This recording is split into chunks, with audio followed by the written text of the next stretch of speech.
Trump ಸುಂಕ ನೀತಿಗೆ ತತ್ತರಿಸಿದ ಷೇರು ಮಾರುಕಟ್ಟೆ. ಸೆನ್ಸೆಕ್ಸ್ 4,000 ಅಂಕ ಕುಸಿತ, ಷೇರು ಮಾರುಕಟ್ಟೆ ತಲ್ಲಣ ಆಗಿದೆ. ದಿನದ ಆರಂಭದಲ್ಲಿ ಷೇರು ಮಾರುಕಟ್ಟೆ ಮಹಾ ಕುಸಿತ ಆಗಿರೋದು. ಭಾರತ ಸೇರಿ ಅಂತಾರಾಷ್ಟ್ರೀಯ ಮಾರುಕಟ್ಟೆಯಲ್ಲಿ ಭಾರೀ ಕುಸಿತ ಆಗಿದೆ. ಮೊದಲೇ ಊಹಿಸಲಾಗಿತ್ತು ಈ ತರದೊಂದು ಪರಿಸ್ಥಿತಿ ಎದುರಾಗಬಹುದು ಅನ್ನುವಂಥದ್ದು.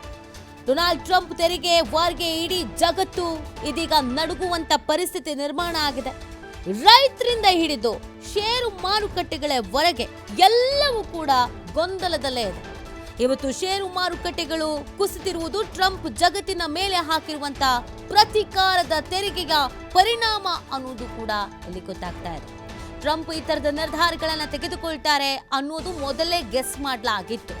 ಆದ್ರೆ ಟ್ರಂಪ್ ಅವರ ಈ ಪ್ರತೀಕಾರದ ಪರಿಣಾಮ ಇದೆಯಲ್ಲ, ಇದು ಇಡೀ ಜಗತ್ತು ಜಾಗತಿಕವಾಗಿ ಅನುಭವಿಸುವಂತ ಸ್ಥಿತಿಗೆ ಬಂದಿರೋದು ದುರಂತ.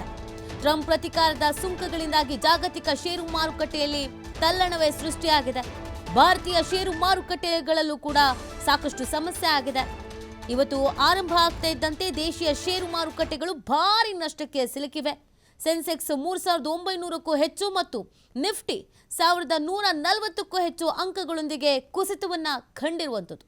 ಭಾರತೀಯ ಷೇರು ಮಾರುಕಟ್ಟೆಗಳು 5% ಕುಸಿತವನ್ನ ಕಂಡಿದೆ. ಬ್ಯಾಂಕಿಂಗ್, ಐಟಿ ಮತ್ತು ಫಾರ್ಮಾ ಸೇರಿದಂತೆ ಮೂಲ ಸೌಕರ್ಯ ವಲಯದ ಎಲ್ಲಾ ಷೇರುಗಳು ಕೂಡ ಕುಸಿತವಾಗಿದೆ. ಜಾಗತಿಕ ಷೇರು ಮಾರುಕಟ್ಟೆಗಳಲ್ಲಿ ಏಷ್ಯಾ ಮತ್ತು ಆಸ್ಟ್ರೇಲಿಯಾದ ಮಾರುಕಟ್ಟೆಗಳು ತೀವ್ರ ನಷ್ಟವನ್ನು ಅನುಭವಿಸ್ತಾ ಇದೆ. ಜಪಾನ್ನಲ್ಲಿ 8%, ಕೊರಿಯಾದಲ್ಲಿ 5%, ಆಸ್ಟ್ರೇಲಿಯಾದಲ್ಲಿ 6% ಹಾಗೂ ಹಾಂಗ್ಕಾಂಗ್ ಷೇರು ಮಾರುಕಟ್ಟೆ 9% ಕುಸಿದಿದೆ. ಇನ್ನು ಟ್ರಂಪ್ ಸುಂಕ ನೀತಿಯಿಂದಾಗಿ ಅಮೆರಿಕದ ಷೇರು ಮಾರುಕಟ್ಟೆಗಳು ಕೂಡ ಭಾರಿ ನಷ್ಟವನ್ನು ಅನುಭವಿಸಬೇಕಾದಂಥ ಪರಿಸ್ಥಿತಿಯಲ್ಲಿ ಇರುವಂಥದ್ದು.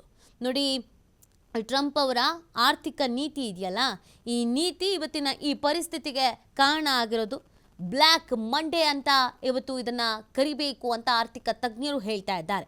ಅಮೆರಿಕದ ಅಧ್ಯಕ್ಷ ಡೊನಾಲ್ಡ್ ಟ್ರಂಪ್ ಭಾರತ ಸೇರಿದಂತೆ ವಿಶ್ವದ ಅನೇಕ ರಾಷ್ಟ್ರಗಳ ಮೇಲೆ ಸುಂಕವನ್ನ ಹೇರಿರೋದು.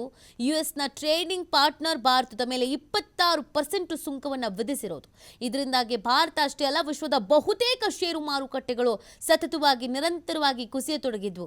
ಅಮೆರಿಕ ಷೇರುಪೇಟೆ ಸಹ ನೆಲಗಚ್ಚಿ ಹೋಗಿದೆ. ಹೀಗಿರುವಾಗ ಮ್ಯೂಚುವಲ್ ಫಂಡ್ಗಳಲ್ಲಿ ಹೂಡಿಕೆ ಮಾಡುವುದು, ಅದರಲ್ಲಿ SIP ಸಿಪ್ಗಳಲ್ಲಿ ಪ್ರತಿ ತಿಂಗಳು ಕೊಡುಗೆ ನೀಡುತ್ತಿರುವುದು, ಹೂಡಿಕೆದಾರರು ತಮ್ಮ ಸಿಪ್ಗಳನ್ನು ನಿಲ್ಲಿಸಬೇಕೋ ಬೇಡವೋ ಏನು ಮಾಡಬೇಕು ಅನ್ನುವಂಥ ಕನ್ಫ್ಯೂಷನ್ಸ್ನಲ್ಲಿ ಇದೀಗ ಎಲ್ಲರೂ ಇದ್ದಾರೆ. ತಜ್ಞರು ಹೇಳೋ ಪ್ರಕಾರ ಮಾರುಕಟ್ಟೆ ಕುಸಿತವಾದರೂ ಹೂಡಿಕೆದಾರರು ತಮ್ಮ ಸಿಪ್ಗಳನ್ನು ಮುಂದುವರಿಸಬಹುದು ಅಂತ ಹೇಳ್ತಾ ಇದ್ದಾರೆ.